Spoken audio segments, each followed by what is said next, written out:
जय राधा माधव कुंज बिहारी।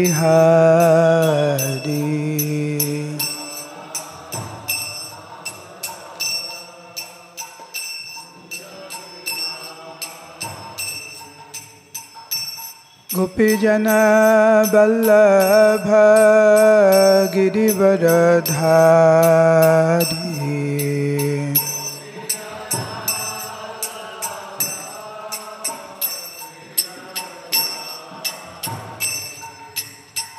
गोपीजन वल्लभ गिरिवरधारी।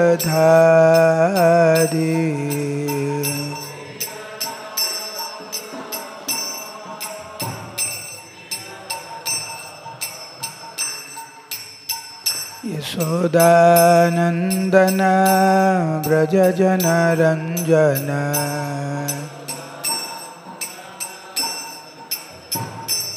यमुना तीरावनचारी।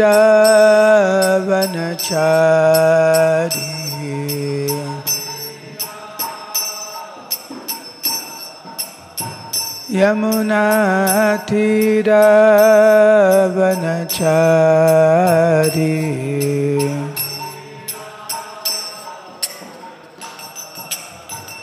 जय राधा माधव कुंज बिहारी।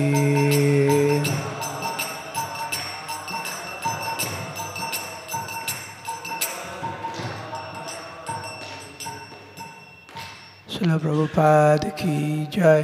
ग्रंथरा श्रीमद् भागवतम की जय। श्री श्री राधा गोविंद श्रीमन महाप्रभु जगन्नाथ बलदेव सुभद्रा महारानी की जय। समवेत गौर भक्त वृंद की जय। निताय गौर प्रेमानंदे। ओम अज्ञानतिमिरन्धस्य ज्ञानञ्जनशलाकया चक्षुरुन्मिलितं येन तस्मै श्रीगुरवे नमः। नमः ॐ विष्णुपदाय कृष्णपृष्ठाय भूतले श्रीमते भक्तिवेदान्त स्वामिन् इति नामिने। नमस्ते सारस्वती देवे गौरवाणी प्रचारिणे। निर्विशेषशून्यवादी पाश्चात्यदेशतारिणे। वाञ्छाकल्पतरुभ्यश्च कृपासिन्धुभ्यैव च पतितानं पावनेभ्यो वैष्णवेभ्यो नमो नमः। जय श्री कृष्ण चैतन्य प्रभु नित्यानंद श्री अद्वैत गदा श्रीवासदि गौरभक्तवृंद। हरे कृष्ण कृष्ण कृष्ण हरे हरे, हरे राम राम राम हरे हरे। मूकं करोति वाचालं पंगुं लंघयते गिरिं यत्कृपातमहं वन्दे श्रीगुरुं दिनतारिणं परमानन्दमाधवं श्रीचैतन्य ईश्वरं। नमो ओं विष्णुपदाय कृष्णपृष्ठाय भूतले श्रीमते जयपताका स्वामी निति नामिने। नमः आचार्यपादाय निताय कृपाप्रदायिने गौरकथा धामदाय नगरग्रामतारिणे। ओं नमो भगवते वासुदेवाय। ओं नमो भगवते वासुदेवाय। ओं नमो भगवते वासुदेवाय। श्रीमद्भागवतम एकादश स्कंद सप्तम अध्याय श्लोक नम्बर 55 এবং 56। এই অধ্যায়ের নাম হচ্ছে উদ্ধবকে ভগবান শ্রীকৃষ্ণের উপদেশ।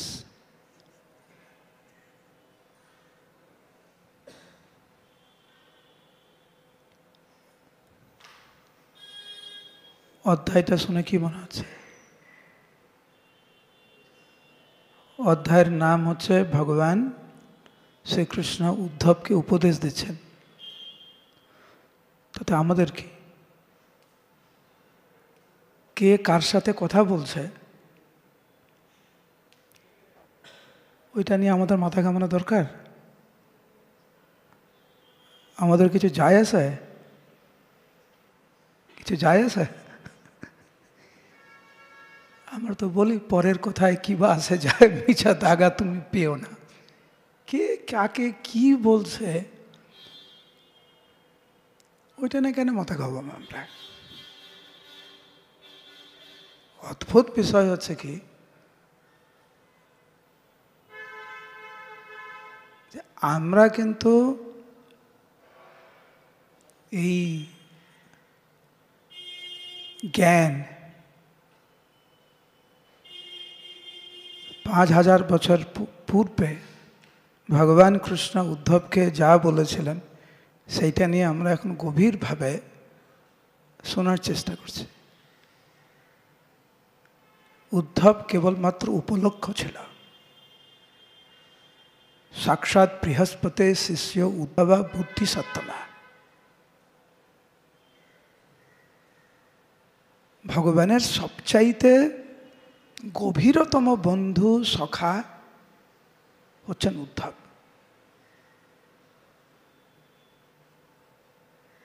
দেখতে ভগবানের মতো। বৃহৎ ভাগবতামৃতে সনাতন গোস্বামী যে বিভিন্ন স্তর বর্ণনা করেছেন, ভক্তদের স্তর বর্ণনা করেছেন, ব্রজবাসীদের পরেই কিন্তু উদ্ধব, তারপরে দ্বারকাবাসী। দ্বারকাবাসী এবং ব্রজবাসী এদের মাঝখানে কিন্তু উদ্ধব। আমাদের বোঝা উচিত যে ভগবান শ্রীকৃষ্ণ উদ্ধবকে যা বলেছেন এটা প্রকৃতপক্ষে আমাদের জন্য, আমার জন্য, এই জন্য গুরুত্বপূর্ণ। ভক্ত সৈমে সখা চেতি রহস্যম হেতুদুত্তম। ভক্ত এবং সখা হচ্ছে অর্জুন। গীতা শোনানোর দরকার ছিল? সত্যিকারই আমরা ভাবি অর্জুন বিভ্রান্ত হয়ে গেছিল আর উদ্ধব এখানে বুঝতে পারছে না কি করবে না করবে?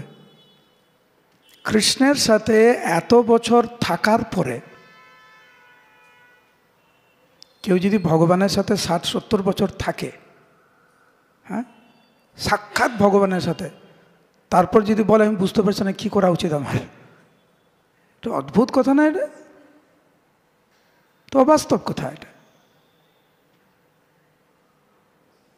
অর্জুন তো কৃষ্ণের সাথে খেলা করেছে, একসাথে ঘুমিয়েছে, এক বিছানায় ঘুমিয়েছে বন্ধু হিসাবে। কত রহস্য কথা বলেছে, ঠাট্টা করেছে। কৃষ্ণের সখা সে বুঝতে পারছে না।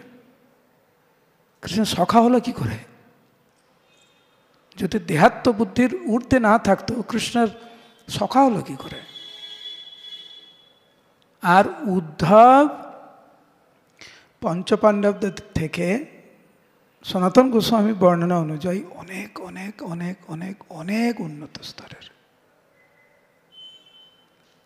যার কাছ থেকে ভগবান কখনো কখনো উপদেশ আশা করেন, সেই উদ্ধবের কথা বলছি।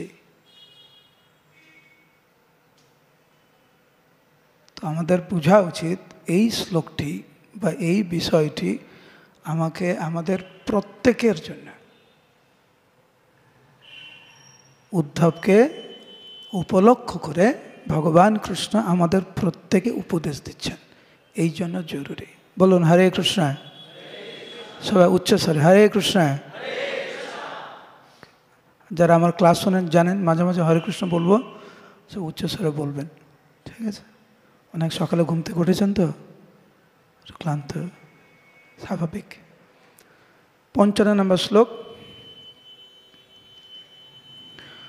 स ये सनातनस्थान वार्त क्रीड़ा सनादिकं मिथुनी भूय विश्रुद्धौ चेरा चातुर वनार যিশু সরল মনে ভবিষ্যতের বিশ্বাস করে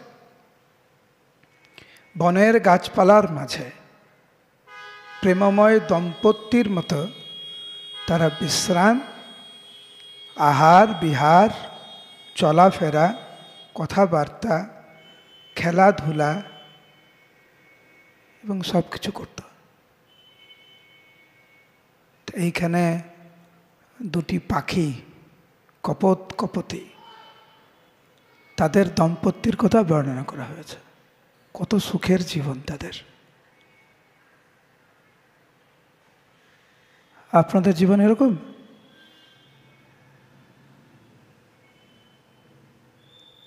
এখানে বেশিরভাগ ভক্ত আশ্রমে থাকে, কয়েকজন মাতাজি রয়েছেন, কয়েকজন গৃহস্থ রয়েছেন। আপনাদের জীবন এরকম যেটা বর্ণনা করা হয়েছে? কত সুখের।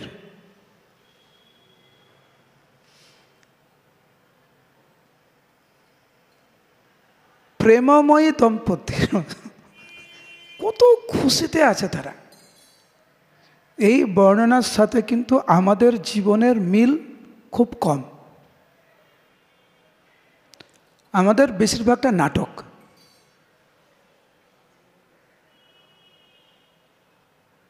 এখানে কেউ কিন্তু বিশ্বাস করে না তারা খুব আনন্দে আছে, কেউ না। অনেক উদ্বেগ। এইখানে তো তারা ভবিষ্যৎকে বিশ্বাস করছে, এইখানে যারা বসে আছে অনেকেই ভবিষ্যৎকে বিশ্বাসই করে না, সেই জন্য তো এত দুশ্চিন্তা। যারা মঠবাসী, আশ্রমবাসী, যারা ব্রহ্মচারী, তারা কিন্তু ভবিষ্যৎ নিয়ে চিন্তা করে কি হবে। যারা এইসব চিন্তা করে, এই ভাই এই ব্রহ্মচারী আশ্রমে থেকে লাভ নেই, কোনো ভবিষ্যৎ নেই, সেই জন্য গৃহস্থ হব। আচ্ছা, যারা গৃহস্থ হয়ে গেছে তাদেরকে জিজ্ঞেস করুন তো, গৃহস্থ হওয়ার পরে কয়জন ভাবছে এতদিন সুরক্ষিত ছিলাম না, এখন সুরক্ষিত হলাম? একজন নাম বের করুন তো। কমপক্ষে ভাগবতের এই দুটি পাখি ভবিষ্যতের উপরে বিশ্বাস করে তারা প্রেমময় জীবনে আছে। আমাদের না অতীতকে বিশ্বাস করেছি, না বর্তমানকে বিশ্বাস করি, না ভবিষ্যৎকে বিশ্বাস করি আমরা। এই হচ্ছে আমাদের অবস্থা। চিন্তা করুন শুধু। কিন্তু ভগবান বলছেন তর্কের খাতিরে আপনি মেনে নেন যে আপনার ভবিষ্যৎকে খুব বিশ্বাস, আর আপনার এখন প্রেমময় জীবন, মানে আপনার এখন সুখের জীবন, প্রত্যেকটা পদক্ষেপে আনন্দে ভরা। বোঝা যাচ্ছে? এরকম কোনোদিন হয়েছে যে বিশ্রামে আনন্দ, আহারে আনন্দ, বিহারে আনন্দ, চলাফেরায় আনন্দ, কথাবার্তায় আনন্দ, খেলাধুলায় আনন্দ, আবার যদি কিছু মিস হয়ে যায় সেই জন্য বলছেন আর সব কিছু পদম পদম ইয়ৎ বিপদম, এটা বিপদের কথা বলা আছে না? আর ভক্তদের জীবন প্রত্যেকটা পদক্ষেপ হচ্ছে নৃত্য, প্রত্যেকটা কথা হচ্ছে গান। প্রভুপাদ বলছেন একজন মহাভাগবতের কাছে এই জড় জগৎ হচ্ছে আনন্দময়, কোনো দুঃখ নাই, এরকম বর্ণনা।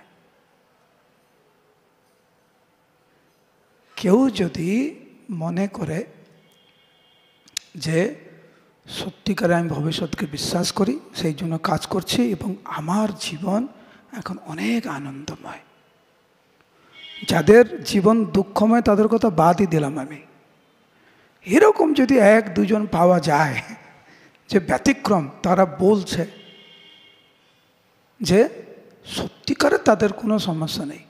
আমি একটা উদাহরণ দিতে পারি জানি না এখানে ক্লাসে বলেছিলাম কিনা, আমি এক জায়গায় ক্লাস দিচ্ছিলাম কয়েক বছর আগে, 2-2.5 বছর আগে। তো আর অনেক ভক্ত, মানে প্রায় 1-1.5 হাজার ভক্ত, 1-1.5 হাজার ভক্তের সামনে আমি ক্লাস দিচ্ছি, পুরো প্যাকড হাউস, বড় প্রোগ্রাম, আর সব ভক্ত। তো আমি ওখানে জিজ্ঞাসা করছি যে এখানে কেউ আছেন যিনি বলতে পারবেন তার জীবনে কোনো দুঃখ নেই? তো একজন হাত উঠিয়েছে।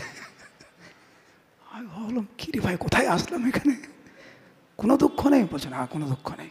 আমি আবার জিজ্ঞাসা করছি পরিষ্কার করে, কোনো শারীরিক কষ্ট নেই, কোনো মানসিক কষ্ট নেই, অর্থনৈতিক কষ্ট নেই, পারিবারিক কষ্ট নেই, কোনো কষ্ট নেই, এমন কেউ আছেন? ওই ভক্ত আবার হাত তুলেছে। তা আমি আবার সত্যিকারে নিশ্চয়ই কোনো মহাভাগবত হবে, এটা সম্ভব না। এটা সবাইকে বললাম হরিবল বলতে, কারণ উনি আমাদের মধ্যে একজন মহাভাগবত আছে, খুব ভালো। ব্যাস ক্লাস শেষ হোক, আমি আমার মতো আমি বললাম ঠিক আছে। ক্লাস দেওয়ার পরে আমি ব্যাসাসন থেকে প্রশ্নোত্তর হয়ে গেছে, সব হয়ে গেছে, ব্যাসাসন থেকে নেমেছি আর কি, যাব। ওই ভক্ত দৌড়ে এসছে আমার কাছে, এসে বলছে প্রভু একটু কথা ছিল। কিসের কথা? আপনার তো জীবন আনন্দ, বা আমি তো আপনাকে দেখে খুব অনুপ্রাণিত। না প্রভু, আমার কিছু সমস্যা আছে, আপনার সাথে একটু কথা বলতাম। সমস্যা? আপনি একটু আগে বলুন কোনো সমস্যা নেই।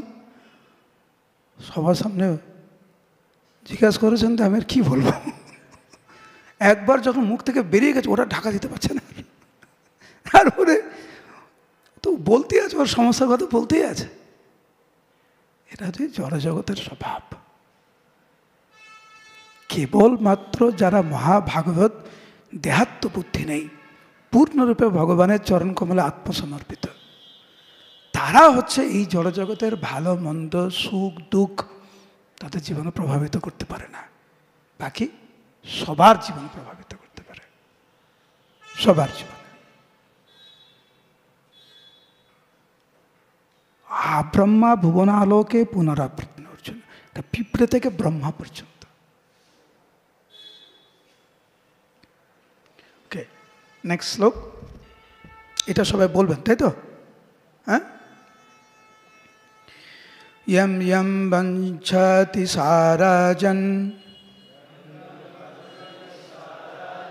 यम यम वंचति साराजन, तर्पयन्त्यानुकम्पिता,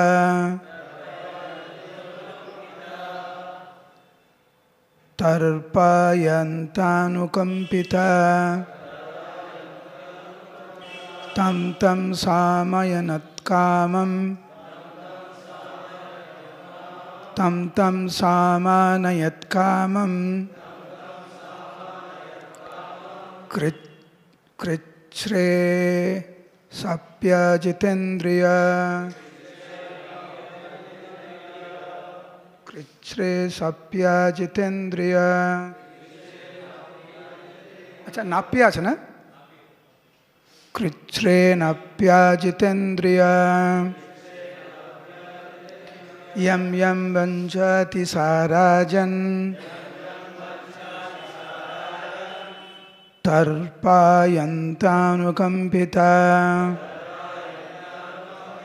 तं तं सामानयत्कामं, कृच्छ्रेणप्याजितेन्द्रिय।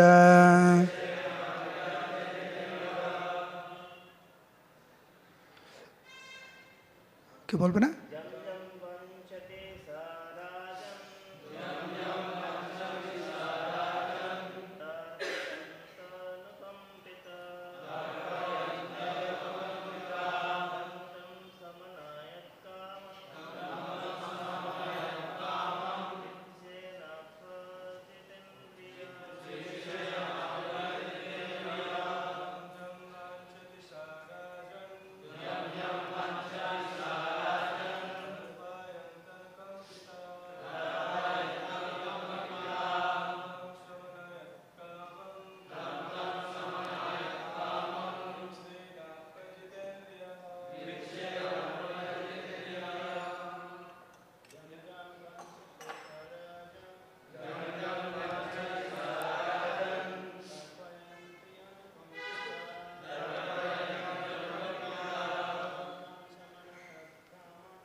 লেখে,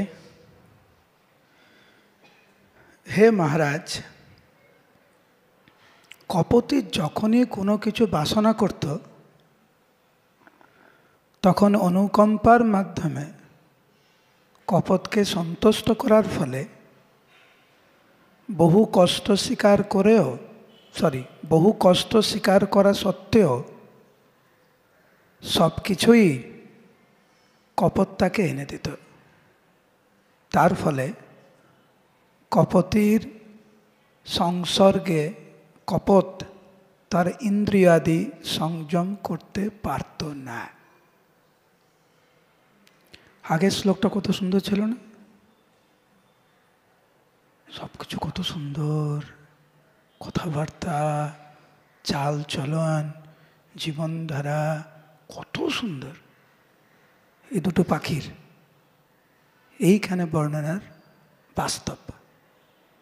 ওইটা হচ্ছে আমরা মনে মনে অনেক কিছু ভাবি, মনে মনে অনেক কিছু ভাবি আমরা। বাস্তবটা কি? এইখানে কিছু খুব গুরুত্বপূর্ণ বিষয় এখানে কিছু তুলে ধরা হয়েছে। এক, কপতি কিন্তু জানত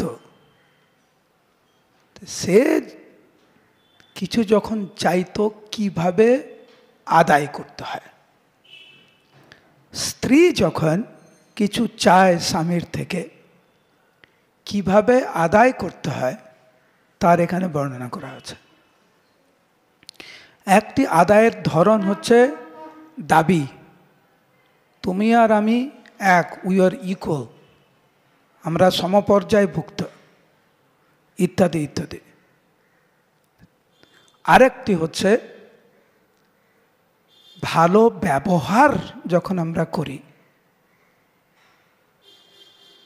ভালোবাসা দেই এবং তার মাধ্যমে যখন আমরা কোনো কিছু চাওয়ার চেষ্টা করি, তখন স্বাভাবিকভাবে যাকে আমরা চাইছি অনেক কষ্ট হলেও সে কিন্তু আমাদের কাছে সেটা পৌঁছে দেওয়ার চেষ্টা করে। বহু কষ্ট স্বীকার করা সত্ত্বেও সব কিছুই কপত তাকে এনে দিত। শ্রী শ্রী রাধা গোবিন্দ শ্রীমন মহাপ্রভু জগন্নাথ বলদেব সুভদ্রা মহারানী কি জয়। তো এইটি হচ্ছে এখানে বর্ণনায়।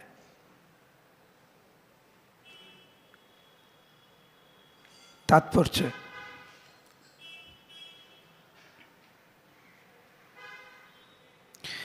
তর্পয়ন্তী শব্দটির দ্বারা বোঝায় যে হাস্যময়ী দৃষ্টিপাত ও প্রেমময়ী বাক্যলাপে কপতি তার পতিকে প্রলুব্ধ করতে বিশেষ দক্ষ হয়ে উঠেছিল।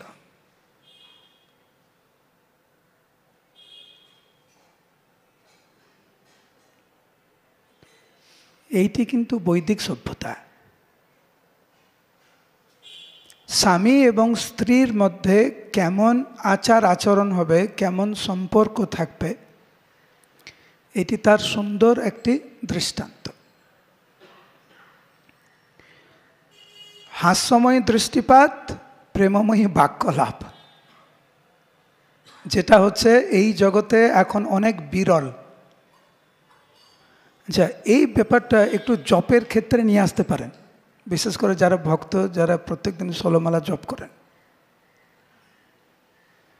হরিনামের সাথে কেমন ব্যবহার করি আমরা? এরকম হয় হাস্যময়ী দৃষ্টিপাত, প্রেমময়ী বার্তালাপ, এরকম হয় না। একটি বিরক্তি ভাব, একটি দায়িত্ব পালন কেবল। এই জন্যই কিন্তু আমরা হরিনামের থেকে কিছু পাই না। যদি আমরা পেতাম তাহলে কিন্তু আমরা উন্মুখ হয়ে থাকতাম জপ করার জন্য। সোজা কথা বলছি, আমরা হরিনামের থেকে সেরকম কিছু পাই না, সেই জন্য কেবলমাত্র কর্তব্য পালন। কিন্তু আমাদের যদি হাস্যময়ী দৃষ্টিপাত আর প্রেমময়ী বাক্যলাপ থাকতো, আর হরিনামের থেকে যদি আমরা কিছু পেতাম, আমরা কিন্তু হরিনামের জন্য পাগল হয়ে যেতাম।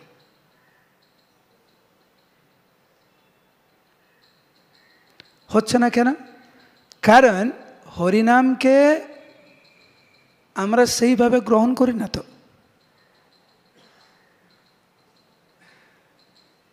হরিনাম কেবল ভগবানকে পাওয়ার পন্থা না,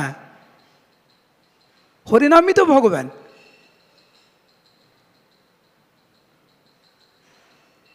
আমরা চাইছি হরিনামের মাধ্যমে ভগবানকে পাবো, আরে হরিনামই তো ভগবান। হরিনামের সাথে আমাদের সম্পর্ক নাই, সেই জন্য এত অসুবিধা আমাদের জীবনে। আমরা একটু আগে আলোচনা করেছিলাম, প্রভুপাদ বলেছেন একজন মহাভাগবত, তার কাছে এই জগৎ আনন্দময়। কেন? কারণ সে হরিনামে মগ্ন থাকে, হরিনামের জন্য সে পাগল।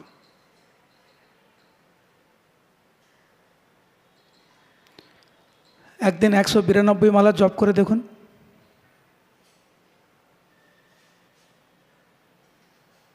কেমন হরিনামের প্রতি পাগল হলে 192 মালা জপ করা যায়। একটানা 64 মালা করে দেখুন, হরিনামের প্রতি সেরকম আকর্ষিত না হলে কতটা কঠিন করে দেখুন। এক নাগাড়ে 1 বছর একসাথে, মানে একবারে বসেই 16 মালা জপ করে উঠবেন, করে দেখুন। একদিন করা যায়, 2 দিন করা যায়, 1 বছর করে দেখুন। টান না থাকলে, আসক্তি না থাকলে, সেরকম সম্পর্ক না থাকলে এটা সম্ভব না। এইখানে কিন্তু বর্ণনা করা হয়েছে যে হাস্যময়ী দৃষ্টিপাত, প্রেমময়ী বাক্যালাপের মাধ্যমে কি পাওয়া যেতে পারে। অপর ব্যক্তি অনেক কষ্ট হলেও সে কিন্তু দিয়ে দেবে আপনাকে। কেন? আপনার ব্যবহার ভালো, আপনার সাথে সম্পর্ক ভালো। সেই জন্য ভগবানের সাথে ভালো সম্পর্ক করতে হয়, হরিনামের সাথে ভালো সম্পর্ক করতে হয়, ভক্তদের সাথে ভালো সম্পর্ক, ধামের সাথে ভালো সম্পর্ক। কি চান আপনি? মহাপ্রভু বলছেন তো, যখন বাসুদেব দত্ত মহাপ্রভুকে চাইলেন কিছু পুরীধামে, বাসুদেব দত্তকে মহাপ্রভু বললেন যে বাসুদেব দত্ত, তুমি কি চাও একটু মুখ ফুটে বলো। তুমি, আমার কাছে এমন কিছু নাই যে আমি তোমাকে দেবো না, সব দিয়ে দেবো, নিজেকে উজাড় করে দিয়ে দেবো, তুমি আমাকে চেয়ে দেখো না। আর বাসুদেব দত্ত এমন কিছু চাইলেন যেটা অসাধ্য সাধন এবং ভগবান ছাড়া কারুর পক্ষে সম্ভব না। বাসুদেব দত্ত শুধু বলেছেন, মহাপ্রভু তৎক্ষণাৎ বললেন ঠিক আছে। কি করে সম্ভব? সম্পর্ক খুব দৃঢ় ছিল, সেই জন্য সম্ভব। আমাদের হরিনামের সাথে সম্পর্ক নেই, সেই জন্য এই অবস্থা।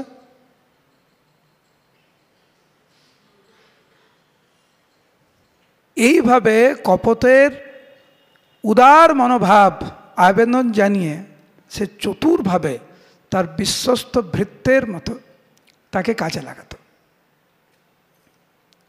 হতভাগ্য কপট ছিল অজিতেন্দ্রিয়, অর্থাৎ নিজের ইন্দ্রিয়াদি দমনে সে অক্ষম এবং নারীর রূপ দেখে সহজেই যার মন বিগলিত হয়।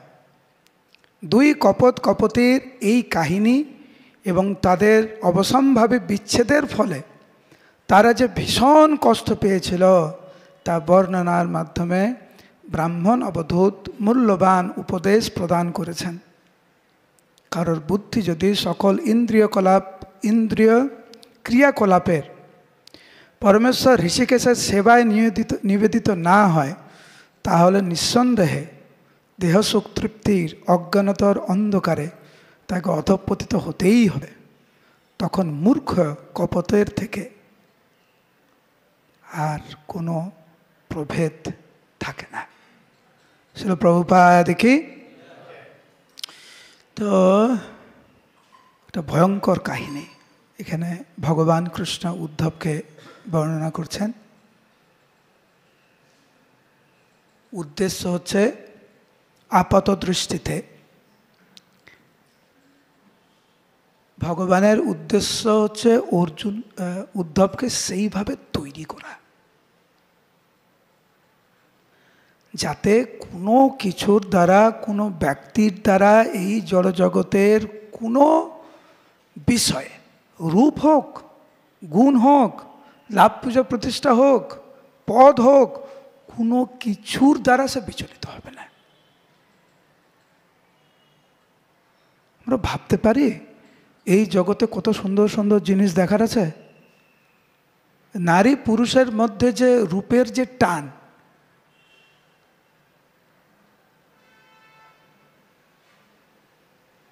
কেউ যদি আপনার কাছে এসে বলে, কেউ যদি এসে বলে যে আপনাকে আমরা কত টাকা চাই, চিন্তা করুন তো কত টাকা হলে তুমি খুশি হতে। তোমাকে বলছে একটা আইডিয়া করো, একটা বাস্তব কথা। আমরা কত টাকা চিন্তা করি? তুমি চিন্তা করো তোমার জীবনে 100 কোটি টাকা হবে, চিন্তা করো না। ও বলছে না, কারণ আমরা তো ওরকম চিন্তাই করতে পারি না।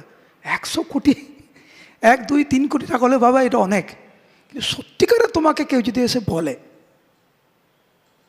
আম্বানি, আদানি, যে বড় বড় কোম্পানি আছে না, তোমাকে যদি বলে তোমাকে খুব পছন্দ হয়ে গেছে আর বলল তোমাকে 100 কোটি টাকা দেবো, তুমি ইস্কন ছেড়ে চলে আসো। চিন্তা করুন, শুধু যদি বলে তোমাকে 100 কোটি টাকা দেবো, ইস্কন ছেড়ে চলে আসো, ভগবানের নাম পূজা, এসব কি করছো পাগলের মতো,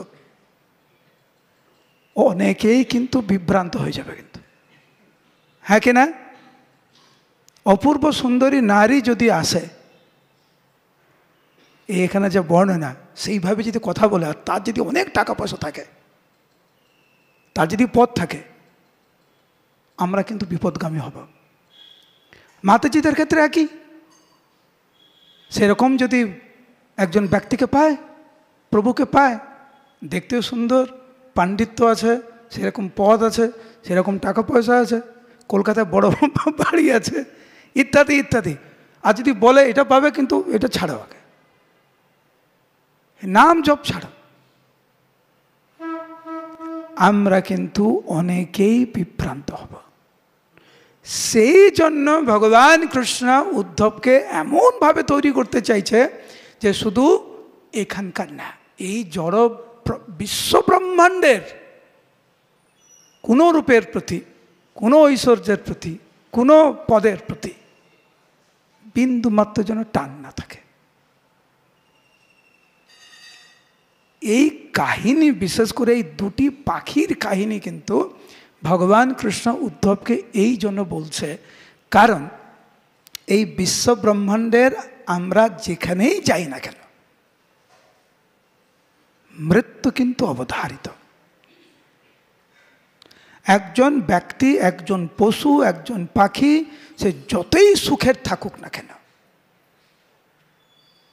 জন্ম মৃত্যু জরা ব্যাধি থেকে সে মুক্তি পাবে না। এখন আমাদের ব্রহ্মার বয়স 50 বছর,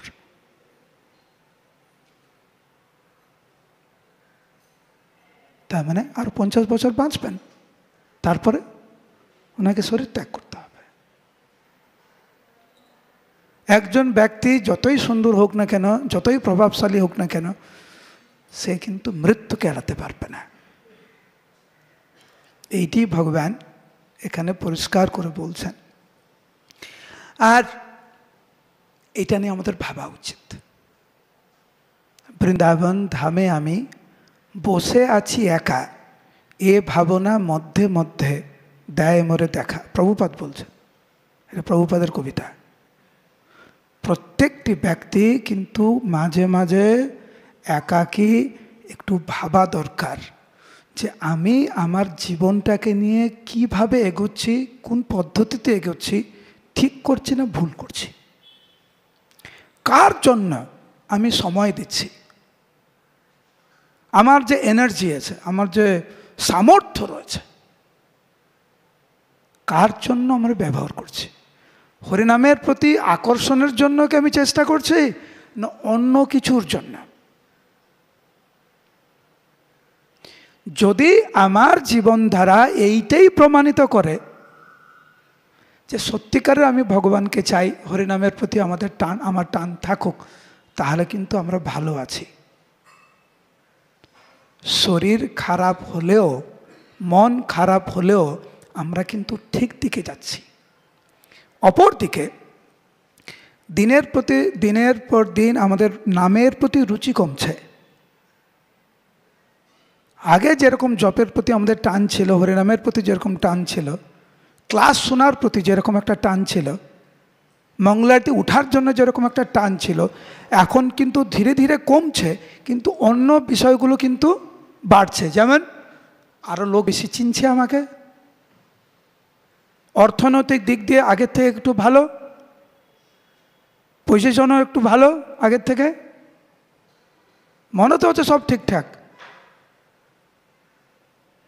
অমঙ্গলের দিকে এগোচ্ছি আমরা, ভুল পথে এগোচ্ছি আমরা। সেই জন্য প্রভুপাদ বলছেন একা একা মাঝে মাঝে বসে কন্টেম্পলেশন খুব দরকার।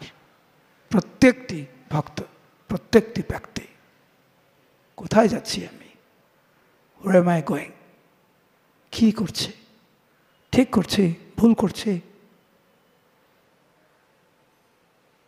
আর তার জন্য আমাদের সেই মনোভাব, সেই সৎসঙ্গ আমাদের দরকার, নাহলে আমরা হারিয়ে যাব। আমরা এই দুটি পাখির মতো।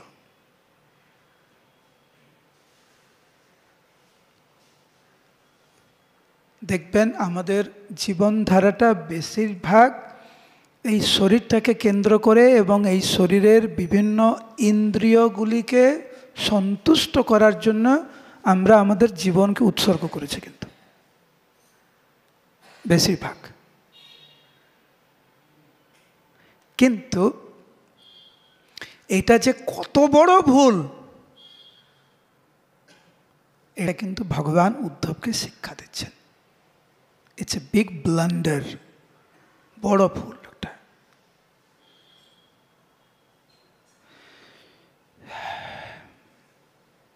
এইটা হচ্ছে প্রকৃতির, প্রভুপাদ বলছেন না, প্রকৃতির নগ্ন রূপ দেখালে শ্রীকৃষ্ণ।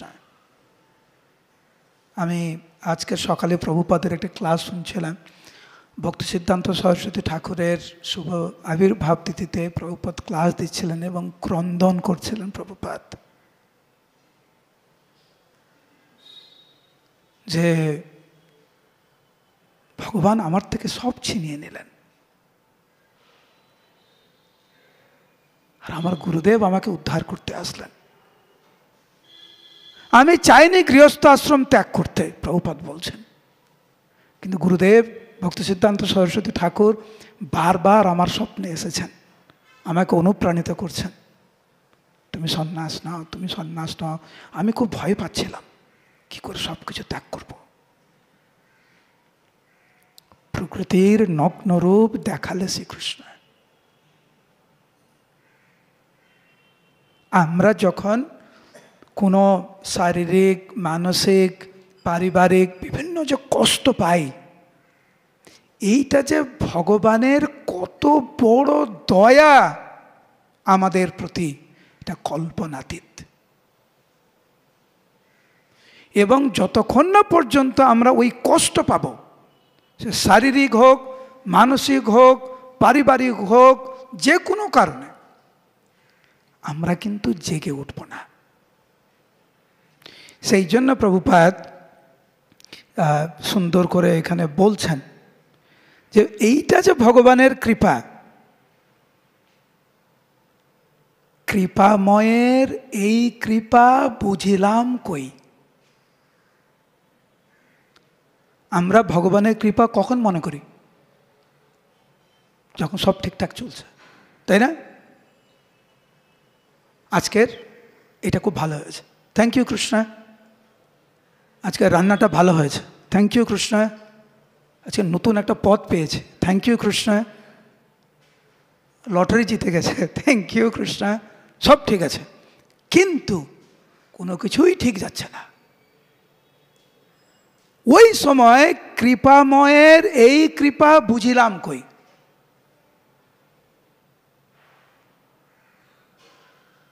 ভগবান যে একটা বিশেষ কারণে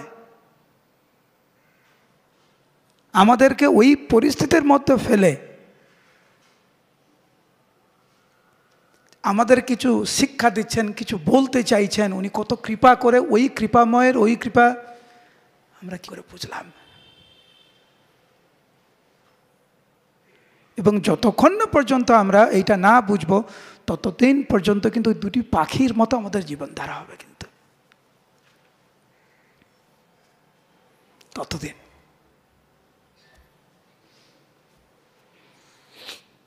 দেখবেন আমাদের মায়াপুরে অনেকে পুজো দিতে আসে, জানি না এখানে ওরকম পুজো দেওয়ার সিস্টেম আছে কিনা, আছে নাকি ভোগ ভাণ্ডার?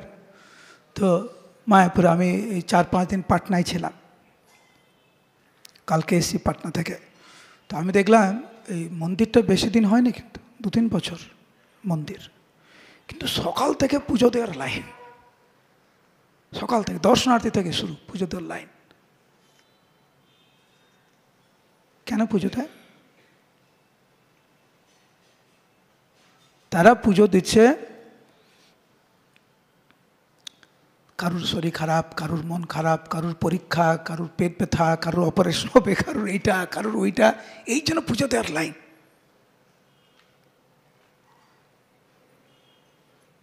ভক্তদের জীবন হচ্ছে ভালো হোক মন্দ হোক সবসময় পূজা দেয়, আর অন্যরা বেছে বেছে পূজা দেয়, বেছে বেছে ভালোবাসা, বেছে বেছে। কিন্তু এই যে যস্যাহম অনুগ্রহামি হরিষ্যে তৎ ধনম শনাই, ভগবানের এই কৃপাটা কে বুঝল? আমি মাঝে মাঝে ভাবি যে কোনো ভাগ্যবান ভক্ত, ভাগ্যবতী ভক্ত প্রভুপাদের এই কথাটি বুঝতে পারে না যে যখন ঠিক মতো আমার মনের মতো জিনিসগুলো যাচ্ছে না, ওই সময় যদি ভাবে যে ভগবান কত করুণাময়, এই জড়জগৎ কেমন আমাকে দেখাচ্ছেন, আমার আরো শরণাগতি দরকার, ওই সময় যদি কৃষ্ণকে থ্যাংক ইউ দেয়, মন খারাপটা আনন্দে ভরে উঠবে। কারণ এই জড়জগতে প্রকৃত ভালোবাসা নেই। আপনারা বলুন আমার পরে পরে প্রভুপাদের কথা রিপিট করুন। দুঃখ হয়, সবাই একসাথে, দুঃখ হয়, হাসি পায়, একা বসি হাসি, মায়ার সংসারে এই কাকে ভালোবাসি। বুঝতে পারছেন? কাকে ভালোবাসবেন? প্রভুপাদ ভাবছেন এরকম বৃন্দাবনে বসে বসে, ভগবান আমার থেকে সব নিয়ে নিল, হে কৃষ্ণ থ্যাংক ইউ, এখন আমি তোমার কৃপা বুঝতে পারছি। প্রভুপাদ ক্রন্দন করছিলেন ওই ওনার গুরুদেবের ব্যাস পূজাতে, বলছেন তোমরা সবাই আমার গুরুদেবের প্রতিনিধি, তোমরা কত কষ্ট স্বীকার করে আমাকে সাহায্য করছো, তারপরে প্রভুপাদ আর কথা বলতে পারলেন না, thank you very much. Prabhupada বলে ক্লাস শেষ করলেন। কাকে ভালোবাসবেন এই জগতে? অনিত্য বস্তুকে, অনিত্য সম্পর্কে যদি আপন করে আমরা এগোই, আমাদের কপালে কষ্ট ছাড়া কিচ্ছু নাই। আর যদি ভাবেন বিধির বিধানকে এড়িয়ে, ভগবানকে এড়িয়ে আপনি নিজের সাম্রাজ্য তৈরি করবেন, এই স্বপ্নের জগতে বাস করতে পারি আমরা, এর মধ্যে বাস্তবতা কিছু নাই, কিচ্ছু নাই। এই জগতে বাস্তবতা হচ্ছে ভগবান কৃষ্ণ, উনার সেবা, উনার ভক্ত, উনার নাম, উনার ধাম। এইগুলো ছাড়া আমরা যাকে, যে বিষয়কে আমরা আপন করব, অনেক কষ্ট পাব। এই দুটি পাখি তাদের জীবনধারা এমন হয়ে গেছিল, ভাবছিল যে এইটাই আমাদের বর্তমান, এইটি আমাদের ভবিষ্যৎ। কিন্তু বর্তমান এবং ভবিষ্যতের মধ্যে অনেক পার্থক্য। আপনার এখন যা বয়স, এখন যে এনার্জি, 20 বছর পরে থাকবে? এখন কয়টা রসগোল্লা খেতে পারবেন এখন? হ্যাঁ, 20টা, 10টা, 2টো? হায় রে, মাত্র 2টো। মানে মিষ্টি পছন্দ না? হ্যাঁ, কি পছন্দ? হ্যাঁ, সবজি, সবজি খুব পছন্দ। কয় বালতি খেতে পারবেন এখন? এখন যতটা খেতে পারবে, এখন যতটা খেতে পারবে সেটা হচ্ছে বর্তমান। ও কিন্তু 10 বছর আগে এতটা খেতে পারতো না, এখন যতটা খেতে পারছে। আর 10 বছর পরে এতটা খেতে পারবে না, ও এখন যতটা খাচ্ছে। অতীত, বর্তমান এবং ভবিষ্যতের মধ্যে অনেক পার্থক্য। এই দুটি পাখি ভেবেছে এই বর্তমানই আমার ভবিষ্যৎ। এই বর্তমান আমাদের ভবিষ্যৎ নয়, বিশেষ করে জাগতিক বিষয়গুলি। হ্যাঁ, হরিনাম হচ্ছে এখন বর্তমান, হরিনাম আমার ভবিষ্যৎ, এটা হচ্ছে সবচাইতে ভালো চিন্তাধারা, এটা বেস্ট, সবচাইতে সুরক্ষিত। কিন্তু এখন আমার শারীরিক যে শক্তি আছে এই মুহূর্তে, এইটি আমার ভবিষ্যৎ, এটা ভুল। এখন যে সম্পর্ক আছে আমার কারোর সাথে, ওইটি আমার ভবিষ্যৎ, বোকা, এটা বোকামির চিন্তাধারা, এটা অসম্ভব, অবাস্তব কথা এগুলো। এখন মিষ্টি মিষ্টি করে কথা, 2 দিন পরে আপনাকে দেখে না ও ঘৃণায় থুতু ফেলবে, আপনার নামে পুলিশের কাছে কমপ্লেন করবে, আর আপনার জন্য বা ও আপনি ওর জন্য, ও আপনার জন্য মেন্টাল হসপিটালে যাবে। এইটা হচ্ছে ভবিষ্যৎ, প্র্যাকটিক্যাল বলছে। পাগল হতে চান, ভগবানের জন্য পাগল হন। পাগল হতে চান, হরিনামের জন্য পাগল হন, অনেক আনন্দ দেবে। অনিত্য বস্তুর জন্য পাগলামি, এই দুটি পাখির ভবিষ্যতের মধ্যে হবে। আর ভগবান কৃষ্ণ উদ্ধবকে এমন সুন্দর করে বুঝাচ্ছে, উদ্ধব একদম পুরো আনন্দে আত্মহারা, নিজেকে এতটা সুরক্ষিত অনুভব করছেন। হ্যাঁ, এইভাবে যদি আমরা জীবনযাপন করি প্রকৃত আনন্দ পাবো আমরা। হরে কৃষ্ণ কৃষ্ণ কৃষ্ণ হরে হরে, হরে রাম রাম রাম হরে হরে।